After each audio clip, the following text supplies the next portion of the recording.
it from your heart. United, we can get over.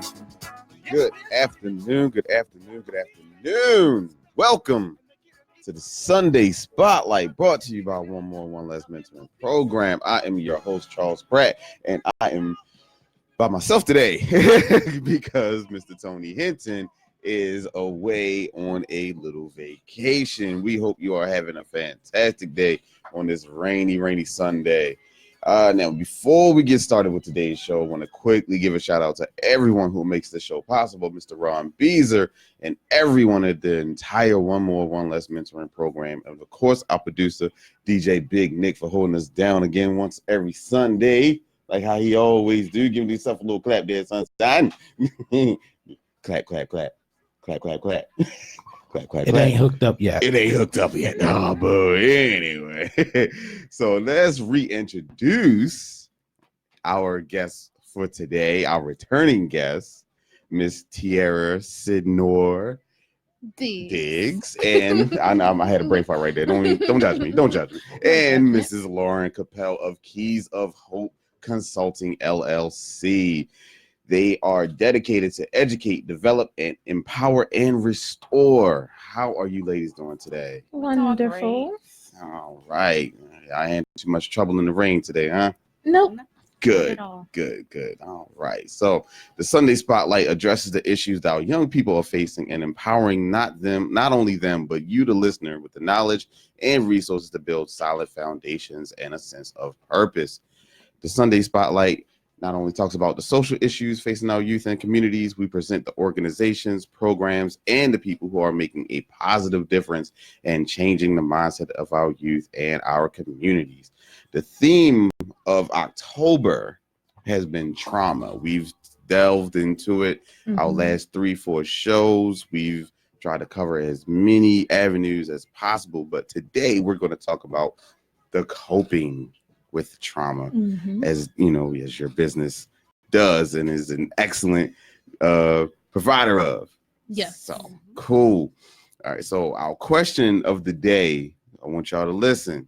How have you dealt with your past trauma? That's our question of the day. Hit us up on our Facebook page, facebook.com/OMOL mentoring. Hit it right up in the live. And also don't forget to call in if you want to join in on the conversation or you have questions. 1-855-493-6499. Again, the number is 1-855-493-6499. All right. So, you know what? I'm not going to take up a lot of y'all time because it's raining out. We all want to get back home, right? I could dig.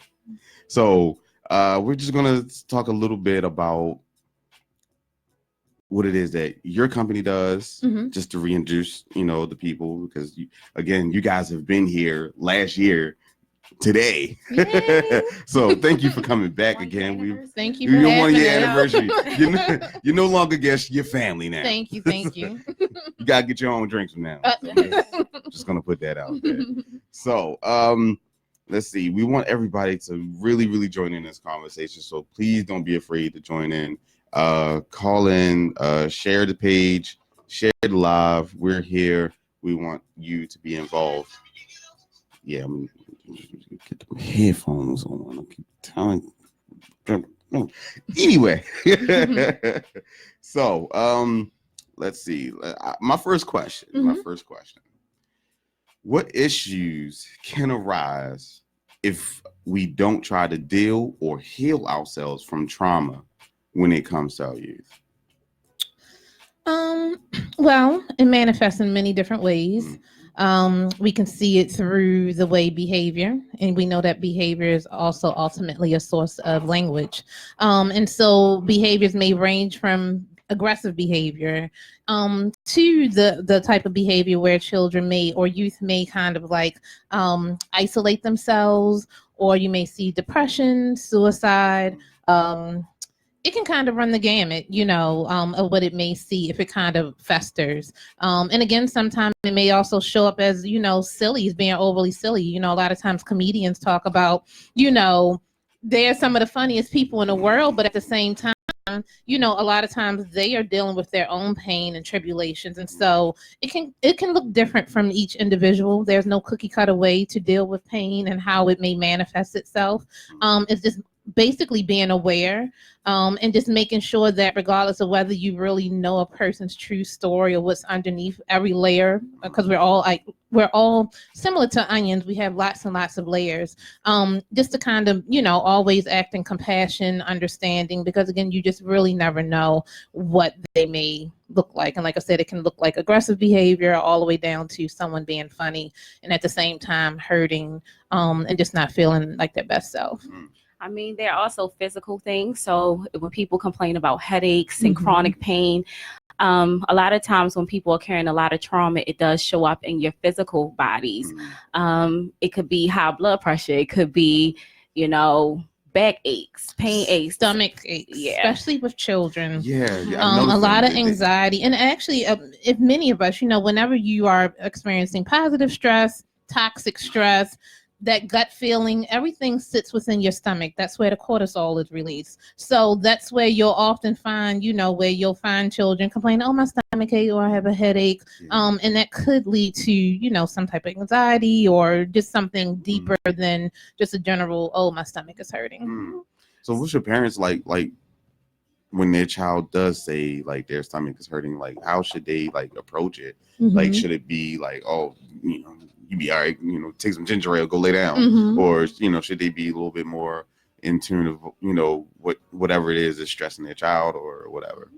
I would say definitely in tune. I mean, it's more than, hey, my stomach is just hurting. It could be stuff like they're having nightmares. They might be overly aware. They might be avoiding places, because children with anxiety or dealing with a lot of PTSD, they have trigger reminders. So it could be them not wanting to go someplace or triggered by a certain smell. So it might not be one particular thing. It might not just be, hey, my stomach is hurting. You want to give you some Pepto-Bismol and go lay down. But it's really starting with a conversation.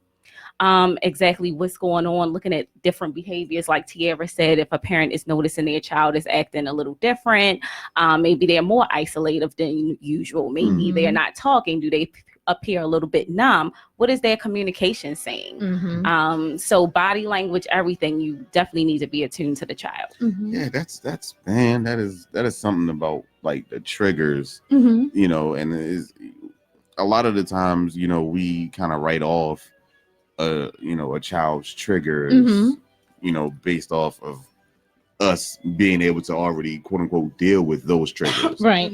So like you said, being more in tune, to like kind of come down to their level is a prevalent thing for them, because it shows that, they can see that you trust, or they can trust you. Yeah, absolutely. And so they can open up a little bit more and they can verbalize it, because like you said, a lot of the time it's not going to come out in a complete cohesive thought.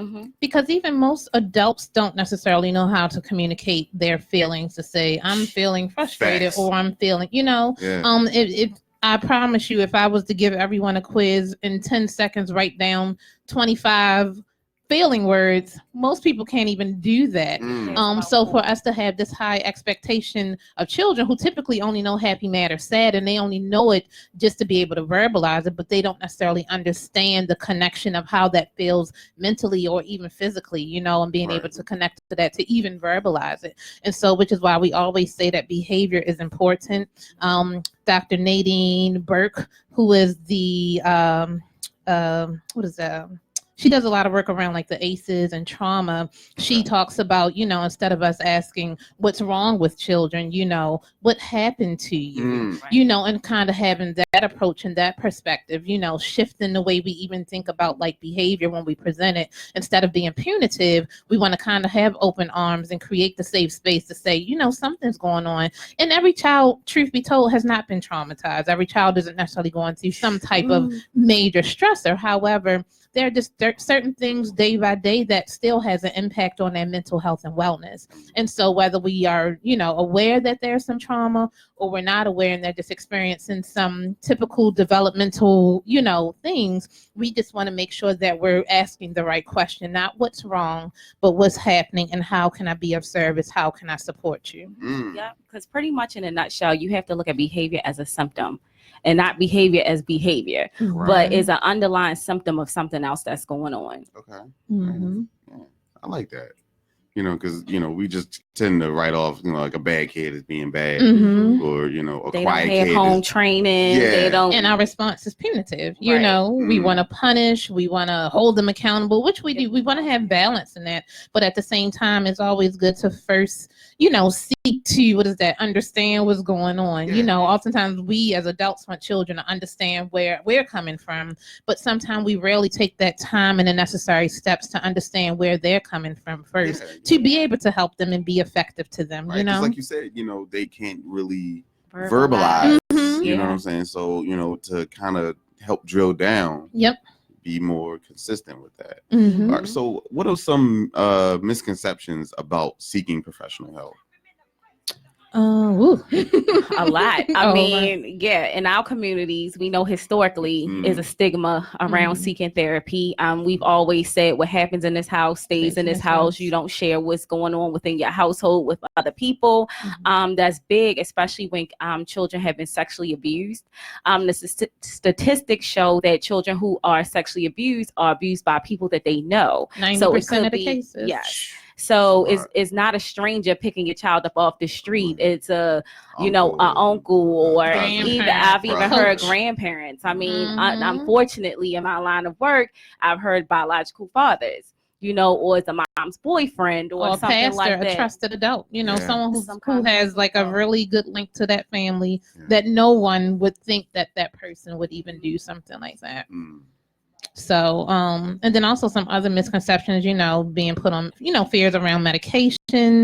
A lot of times, again, maybe there were some practices and sometimes still are some practices where maybe some children are overly medicated. And oftentimes, sometimes parents don't know how to advocate against that. So rather than even face that, they'd rather not seek help for their child or youth just because they think that may be, the immediate response to them trying to seek help for their children. And even just not even understanding like the different roles of people can sometimes be very confusing in navigating, reaching out for help. And then also just again, historically, sometimes, there's been studies and all types of things done to certain communities where there's just a distrust of if I'm vulnerable to you, if I open myself up to you, if I tell you my business, what are you going to do with this? Are you going to use this against me? Are you going to send it somewhere? All of those types of things come into play. In and of itself. Absolutely. And very basically, some people don't know where to go to for help. They don't really know where to start. They don't know what resources are in their communities. They don't know really where's the therapy place, who can I call, So that is definitely a reason why some people don't, because very basically, where am I going to go? Right. And like she said, who can I trust? Who can I trust with this intimate, very vulnerable information? Yeah. That's I think, I totally agree with you on that trust level, you know what I'm saying? Because historically, especially within our community, trusting folk has not really, worked out for our favor. Absolutely. A lot of the times, that whole free cruise thing got us. That free cruise got us, I swear. But it's such a hard thing. Now I love the fact that the normalization is happening about seeking therapy, seeking help for yourself, seeking help for your family, healing generational curses, healing old wounds, those type of things. Like I really love the fact that that's so it's becoming normalized. So how do we continue to like push that further? Like I think platforms such as this, we got to continue to have this conversation, especially in Baltimore. I know that it's been the buzz and the push now for Baltimore to be a trauma-informed city. Yeah, that's the buzzword right now. Yeah, that's the buzz. And so all organizations who are helping or serving professionals, human service professionals, we can't really work in silos. It's going to take a paradigm shift, number one, in our thinking of how we approach trauma, how we approach violence and different things happening, and normalizing it, because this stuff is happening. We can no longer push it under the rug and expect everybody to fall in line. We can no longer put band-aids over stuff that requires more intense support healing. You know, it's like broken bones. You don't put a band-aid on a broken bone. It takes a lot to get bones mended back together. Is a process for healing. And I think that we as organizations, we need to come together, whether it's our churches or other faith-based organizations, whether it's your mentoring programs, whether it's your therapy programs, understanding really the impact of trauma. That's first and foremost, and being able to shift our thinking and bringing everything together so that we can move forward. And then also actually connecting with the community. So with us coming together as service providers, we can't leave out the most important people, which are the people that we're trying to serve. And oftentimes they're not at the table. They're not a part of these conversations. And they're the ones who have to be a part of the conversations to share their experiences, their lived experiences, whether we are familiar with them or we agree with them or not. They need to be a part of those conversations and network too, so that we can provide adequate services. Yes, in some forms we're professionals and we have degrees and we have this, that, and the other and the third, but our constituents, the people that we're serving, they're the ones who are the experts of their lives. They know what they need. And so in order for us to work together, they have to be a part of those conversations. So even just engagement, relationships are everything. That's actually one of the key things to healing trauma in our city, is how are we building relationships? When you look at the relationships between, the police and the community, or politicians in the community, or even people who serve in the community. Don't always be fooled by just because a church shows up and gives out a turkey, or just some mentor place, is doing something with kids. How are you actually engaging that community? And Laura and I were talking earlier, oftentimes we're engaging the youth, but what are we doing or how are we wrapping our arms around that family? Yes. How are we wrapping our arms around that community? Because that child has to go back into that community. And that's part of the problem, as far as for the mentoring piece for us. And this is why we stress to the parents of our mentees, please come. We're not, just, a babysitting service. We had our official kickoff of mentoring sessions yesterday. And the parents that we, the head of the kids, they actually stayed for the entire program. And that really filled my heart. You know what I'm saying? So, and I had to express to them, I was like, thank you so much. Yep. Because, you want to be able to understand and know who you're dropping your child off to, who's affected. And the thing about it is that we talk about intergenerational trauma a lot, and we've done training on intergenerational trauma. Yeah. So, I've come, from a place where I've seen parents drop their kids off and say, I don't need to sit here. This is their problem. They're the one with the issue. You kind of got to fix them. Yeah. But really the foundation of any community is a family. And then when you look at children's issues, it stems a little deeper than just that child. So a lot of times the parents are avoided, not because they don't want to be there. It's because they're dealing with their own issues that they haven't dealt with, and so no, they didn't get the help. Right. And so you see a cycle of generational trauma and issues that are going on that's passed from generation to generation. So if my child is dealing with this, I haven't done with my own stuff, so I can't really support my child. And our children are also mirror images of ourselves. Exactly. And so they reflect back everything pure about us, but also everything that hurts us, that has harmed us. All of those things is a reflection back to us. And that's hard to deal with, especially if you already have been impacted by other things. And now you're also having to deal with these other things that your child is now reflecting back to you about yourself, and so even with opening doors to parents or guardians or whomever is that support for that child. We also, one of the things as social workers, we learn early on in social work school, one of the things is, we have to meet people where they are. Yep. And meeting people where they are, sometimes outside of the four corners of our walls, when we say come, sometimes we have to go to them. And sometimes it's about us being present in their communities, knocking on their doors, passing out a cookie, having these discussions and conversations, because again, it's not so much that people don't necessarily care, but it's about they're afraid, it's something new sometime in engagement. And like I said, even around coming into a space that is of support, again, to them sometimes, based on their experiences, there are barriers with that. And so sometimes it's going to be for us as the service providers to not only open the doors and say, hey, you can stay, come in,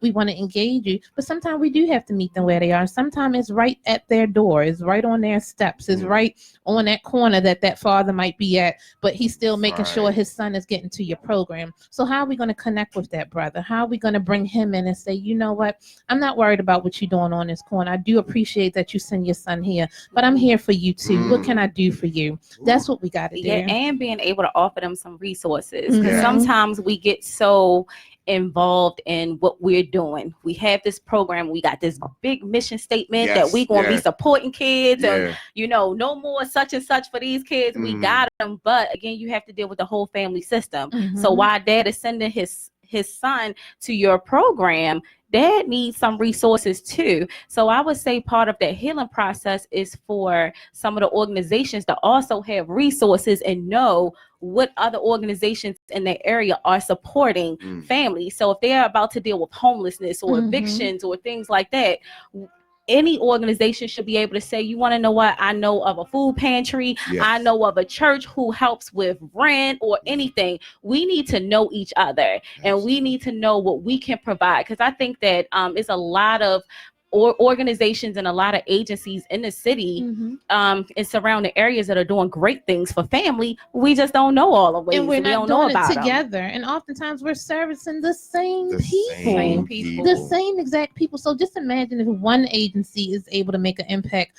What does it look like when all of us come together to make a bigger impact and work together and not be so caught up in, who's going to get the line and the competition? That's and such I get a deeper thing, as far as everybody kind of wants their shine. Of course. I get that. I get that, but you can't say you're for the community, and if all you want is just your shine. You know what I'm saying? You got to be able to you know what?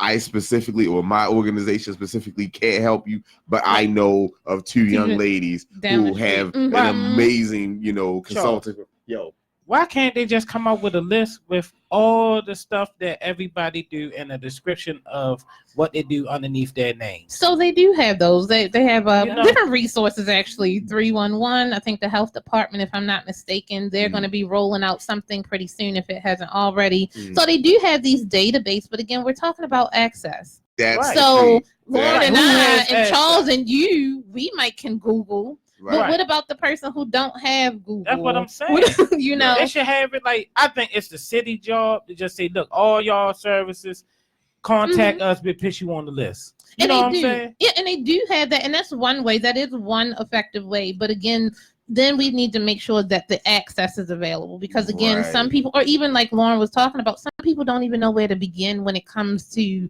getting support. And I mean, I work with younger people, I've worked with older people, and even, people who you think would know how to, pick up a book or thumb through something. Even they've had difficult time in knowing how to even navigate that. So again, yes, we want to make sure that it's there, but then we want to make sure that people have different ways to access it. And then when you're talking about cognitive ability, I mean, all of those things come into play when it comes to getting information. And when people in distress, they really want your help. Right. Even if they can do it, they don't want to do it because they're so consumed with everything else that they have going on. I just need you to do this for me. I don't have the mental capacity to get it done. Can you support? And so those are some of the reasons why we have these organizations that's coming up, the mentoring program, schools, whatever else, to really support families. Yeah, I think, along the access lines, I think it's more changing the way we do stuff. You know what I'm saying? As far as, we have to be more technologically, up to snuff, you know what I'm saying? Have the apps, have the Facebook pages, the Instagram pages, you know what I'm saying? The Snapchat, whatever you have to do in order to reach your audience or whoever. And even an old school flyer. Some the old people school are old school. That's what I'm saying. Put it in the door. Yeah, exactly. Put them in the door. They're so concerned about plastic bags.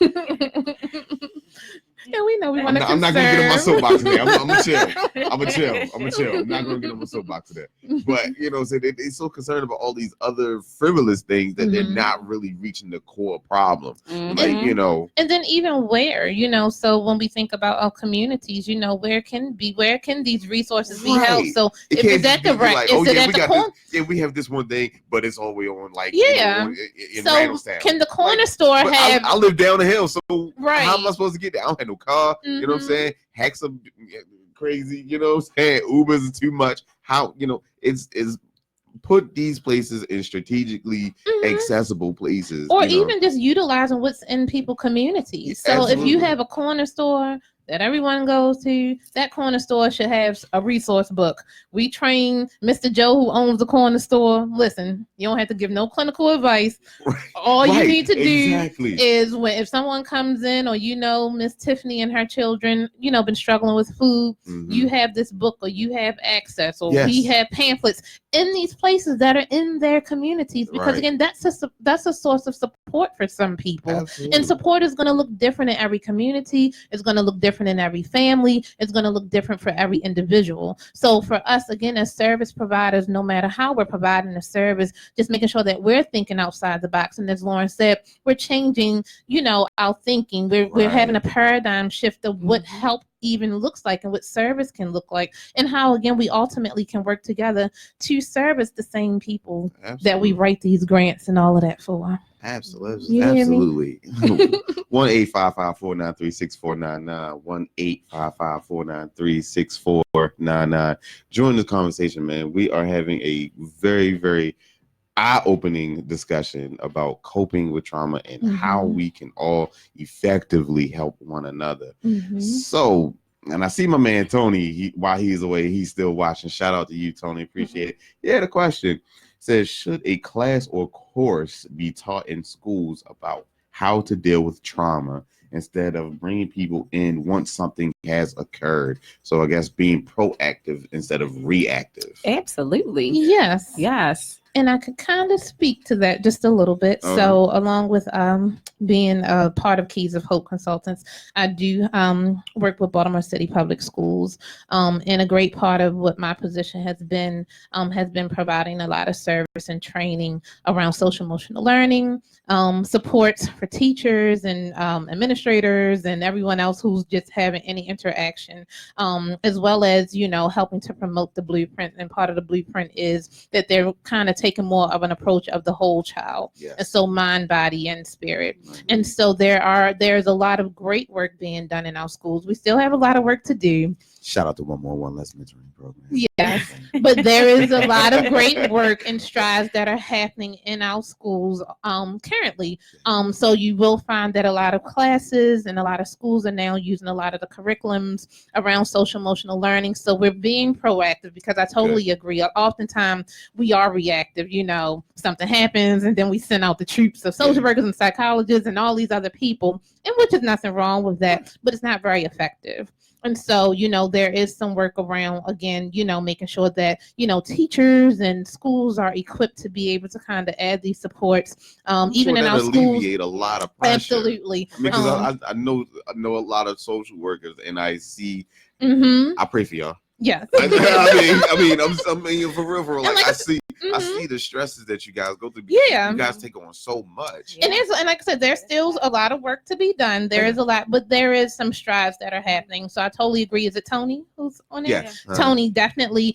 We totally agree that there should be education. It should be across the board. Every child should get it. Every school should get it. And so there is some work being done. And like I said, I can speak to that because some of what I do with my work in public schools, in Baltimore City Public Schools, is all around that, teaching those skills, working with parents, engaging teachers, engaging administrators, making sure that everyone is on board with making sure that our children are recognized and understood from a whole child perspective and not just focusing on the academic piece.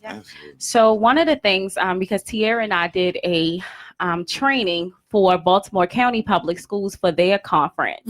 And one of the things is not just about a course being taught to the students, but it has to be an implemented practice across the system.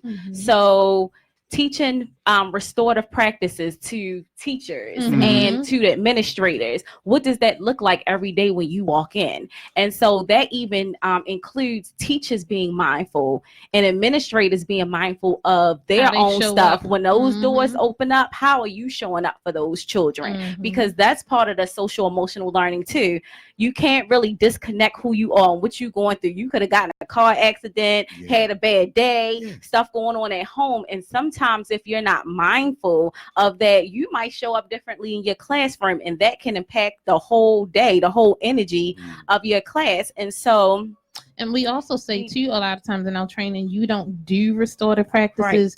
You be and you live restorative, because when you be and you live restorative, then you're able to be that way to other people. So but compartmentalization isn't such a bad thing, right? Okay. And it's about modeling and implementing it and making it a practice across the board and being consistent and with not it. just a checklist. Yep, we did a circle. Yep, I said hi to those two children. Oh, yep. We had a little, a check-in. It's just a part of your being, saying hello to your colleague. If I could say hello to my colleague, then, we're mirroring, like Lauren said, how children should be to each other, how they should be towards their parents, how they should be towards other teachers. So teaching them all of those skills. But again, it's not just on the children. We also make sure that we're teaching the adults too. And they're gonna learn by what you model more so what you teach them. If you tell me what I learned in geometry, I probably then forgot most of it, but I might remember if it was practice and it was part of the routine every single day. Absolutely. And it changes the culture of the school. Again, it makes the entire school restorative, because again, we just don't want it in small little places. Like, again, it goes back to the whole silo thing. We want to make sure that it's across the board. So whatever school environment you go in, culturally, the culture, there's a shift. Yep. All right. Got one more question before we take our break. Can you be fully healed from trauma, or is it an ongoing process? Oh yeah, I stumped them, y'all. I think that's up. I would say yes. Okay. But it just depends. Again, people have to be willing. It is a willingness. Some people you can be a victim or a victor. That's how I see trauma. Yes, you've been through stuff, but there are a lot of protective factors that, we've addressed a few of them, but it's a person's choice to heal. I believe is a lot of factors, and it depending on what the trauma is, I believe that you can. So it's going to always be ongoing, and it's more or less like how it impacts your life. And so, lots of people have had trauma. Oprah talks a great deal. Lots of celebrities, or just lots of local people have even been, very open and honest about their trauma. But again, it's just about, once we have that self-awareness, we're ready to deal with it. We're taking all of these different steps, coping mechanisms, and going to therapy or whatever it is that you need to heal.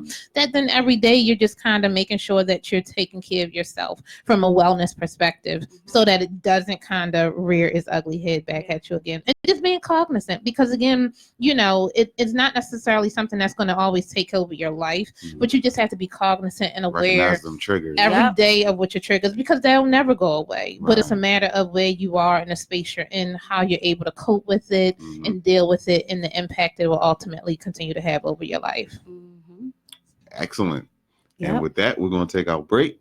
We'll be right back on the Sunday Spotlight.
Take what you give, even your life. But baby, are you happy without me? She scrubs your back, washes your clothes, gives you everything that you ask for. Don't you ever wonder? 'Cause I love is deeper, I love is sweeter, higher,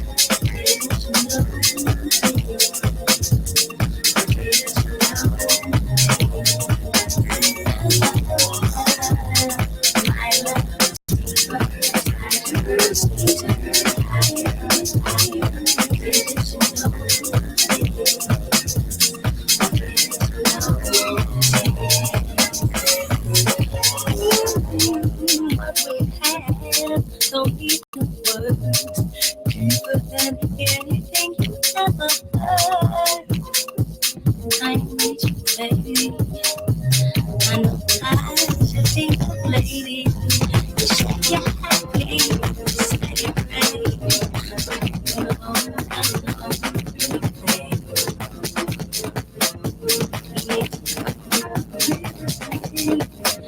That's the way it's supposed to be.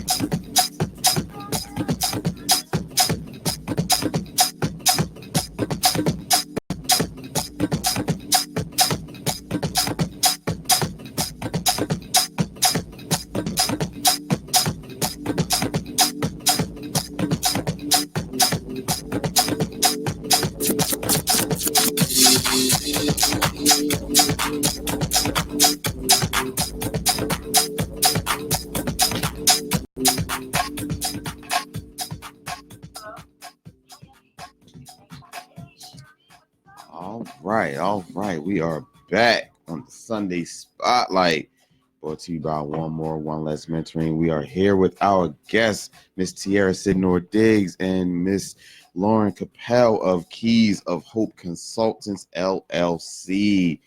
If you haven't been watching, you've been missing. But you can still come in. So come on. Call us up if you need to have a question answered, or you just want to make a comment. 1-855-493-6499. So tell us a little bit about yourselves, who you are, and how did Keys of Hope Consultants come to be? You want to start? Sure. Okay, so I'm Lauren Capel, and I'm a clinical social worker. So I've been, I say, over 12, 13 years working with children and families and adults as well. Right now, outside of Keys of Hope, I do oversee a whole outpatient mental health clinic. Wow. So I oversee a program in 3 regions between Baltimore, Cecil County, and Prince George's. And outside of that, I work with Keys of Hope. So one of my passions is teaching professional development and training, something I'm really passionate about. I'm also a trauma trained therapist. So that is pretty much my area of expertise is trauma and, serving people who've got a lot of trauma, basically. So I'll let Tierra introduce herself and we'll talk about Keys of Hope. So I'm Tierra Sydnor Diggs, also a licensed clinical social worker, 18 years in the game and counting. In addition to Keys of Hope, like I said, I do work for Baltimore City Public Schools. I am a social worker and also do some training and support, like I said, to different people throughout the district around trauma-informed care and restorative practices. I'm also an adjunct professor at the University of Maryland School of Social Work. And I do a lot of work in like community work. Trauma is my background as well. And again, specifically working with children and families around all different types of issues and concerns. And like Lauren, I found, a major passion around just being able to support people who have been called to serve as well. So not only just providing like clinical and therapeutic services, I also want to support my colleagues, who also want to do this work, but sometimes struggle with how this work should be done. And so making sure that people have the tools and capacity, that we aren't re-traumatizing people with our best intentions, if you know what I mean. And so that's pretty much where my passion has come from. And then it aligns with Lauren. We actually are Dunbar poets, so that's where we initially met. PO3. Yes, class of 2000. Oh no! We will not be disrespected on this show today. Sound effects. The sound effects you hear on the Sunday Spot do not necessarily represent the views of one. Thank you, Charles. Thank you. That's all DJ Nick. You will not traumatize us on this show. Right. Hell, Nick. But yeah, so that's where we originally met. But then over time and over years, we kind of reconnected as adults, and discovered that we both had shared the same passion of really wanting to. Awesome? Yeah, absolutely. And it actually was like, I think, ordained by God. Well, I think that everything, because we're spiritual, is ordained by God. But it was just us connecting back together. Thank you. Thank you. Shout Took out away to the trauma, yeah. But that's really connecting and really having a heart and a passion and a purpose to really want to serve various communities when it comes to hope and healing. Yeah. And we're big on hope and the power of hope. Before you even get to being resilient, there has to be a level of hope.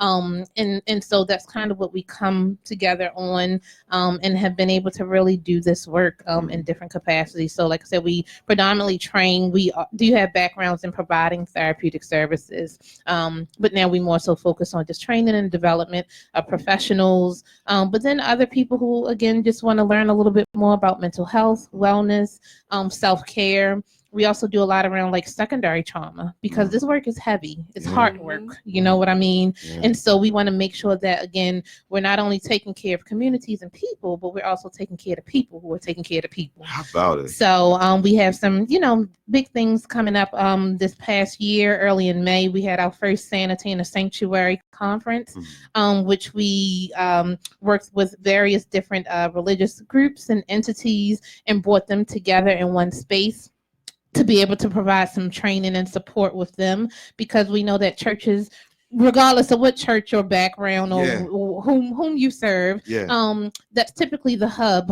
of where people go to for their healing and their support and their help and everything else in between. And to let them know that it's okay to, and it's okay that to you can mix have a therapy. And yes, Jesus. absolutely. And that was the whole purpose of our first annual. So we're actually in the process of planning our second annual for 2020, May 2020. So we'll have some speakers. We had all different type of holistic. You answering all my questions. Oh, my bad. You told us. What's going on, right? You told us to go for it. So heck. But Lauren, you can take over with some of the other stuff we're doing too. Okay. All right. So my next question: what are the keys of hope? So the keys, I did it. Yes. I know the pun is there. But so she talked a lot about the power of hope. People have to have hope. We want to give. You can't give hope, but you can encourage. You can inspire other people, and that's what we want to do. But the keys are really about tools. It speaks to our training, it speaks to our workshop, things that we want to equip people with keys, with tools for success. There you go. I like that. And we're actually live too, so we had a little message of someone wanting to learn more about self-care. So could we talk about self-care a little bit? Absolutely. Let's go. Okay, so and again, self-care we feel is a buzzword now because all people want to use it, but it is important. It is the foundation to having good mental health.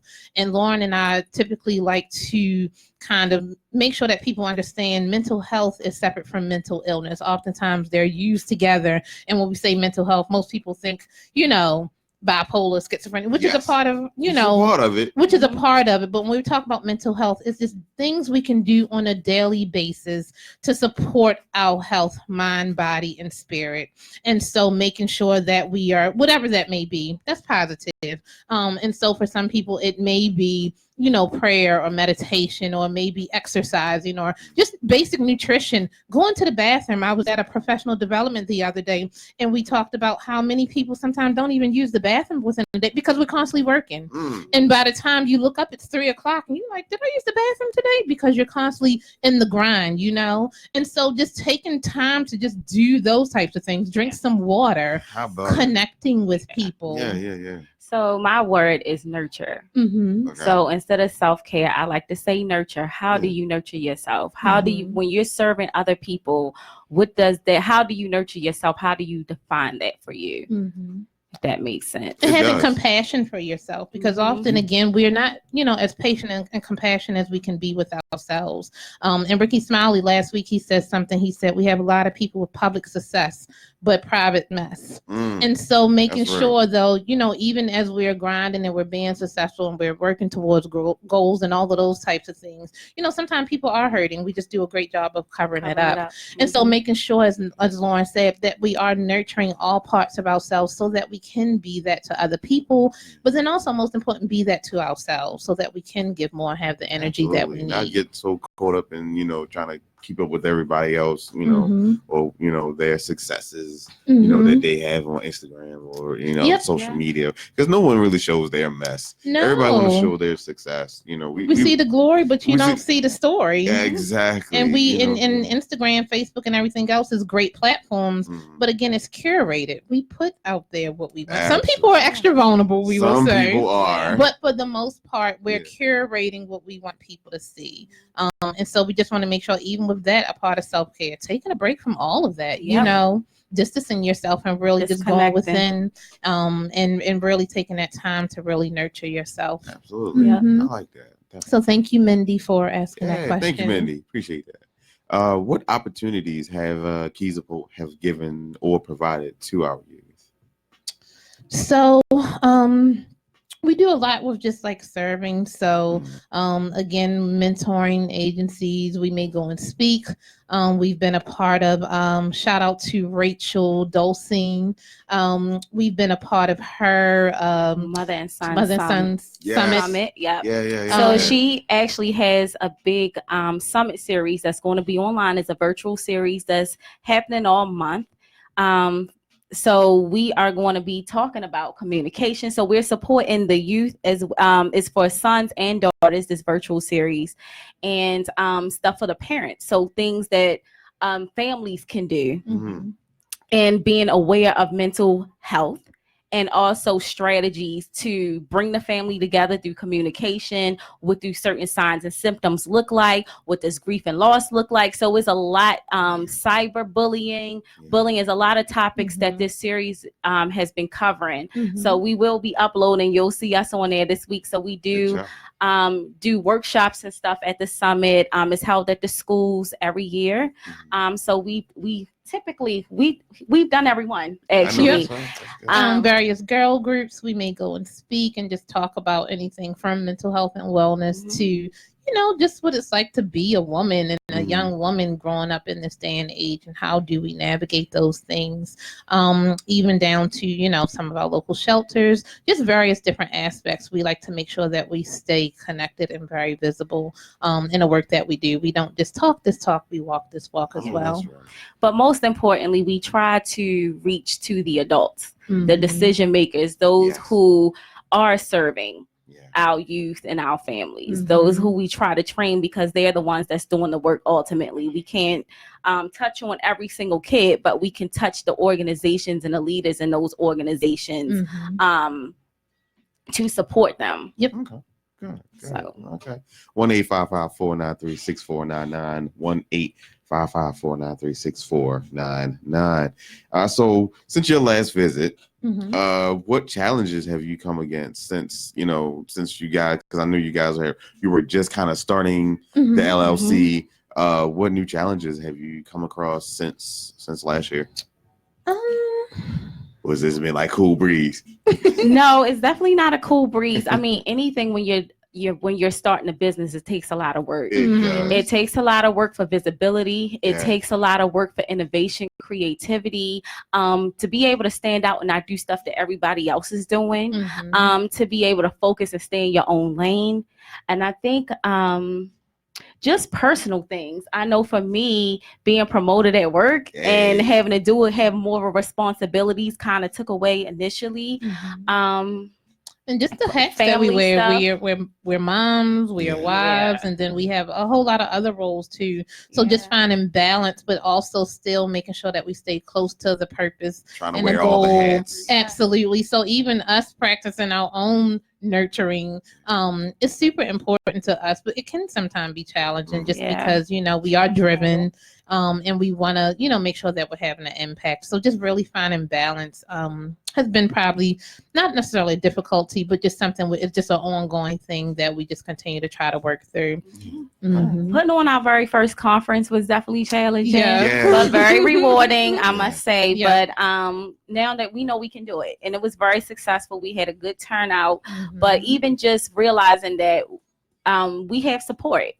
And so it wasn't just us, it was people that was coming in like, what can we do? How can we help? So we had a whole committee. Sometimes you can feel an island. Being okay with receiving support was a huge nurturing for, I know for me, because I know we had a death in my family. I was in a car accident. It was like a lot going on. So I mean, just for people to be able to step in and reach and relying on the support and being okay that people had our best interests as well was just like a big thing for us. And believe in our dream. You know, it was a dream that we, you know, put together, took the steps, took the leap of faith, and you know, it happened. You know, and it wasn't just us that made it happen. It was the community that surrounds us made it happen. Absolutely. So what's next for KOH?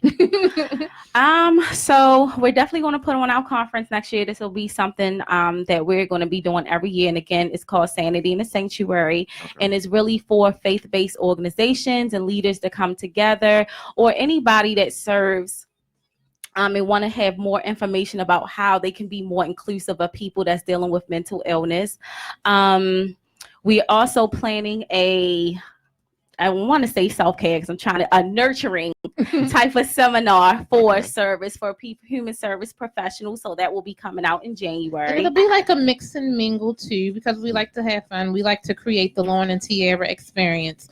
So it will be a lot of information, but at the same time, a part of nurturing and self-care is also about having fun. Party with a purpose. Party with a purpose. And so we will definitely be doing that in January. We have some upcoming trainings that we'll be putting out soon around like restorative practices. We're always available for like mental health 101 and just even around tools and supports, because again, sometimes we do the trainings, but then it's like, what do we do with the trainings? So we also have some additional trainers that just offer some supports around like, what are some tools that we can use, and such as like a mentoring program, you know, the setup, the resources, how do you connect with people, those types of things as well. Which always, you know, isn't so easy for people to do. Sure. Very, very true. Yep. Very true. So if people want to find out more about Keys of Hope Consultants, LLC, because I'm going to make sure I say the whole thing.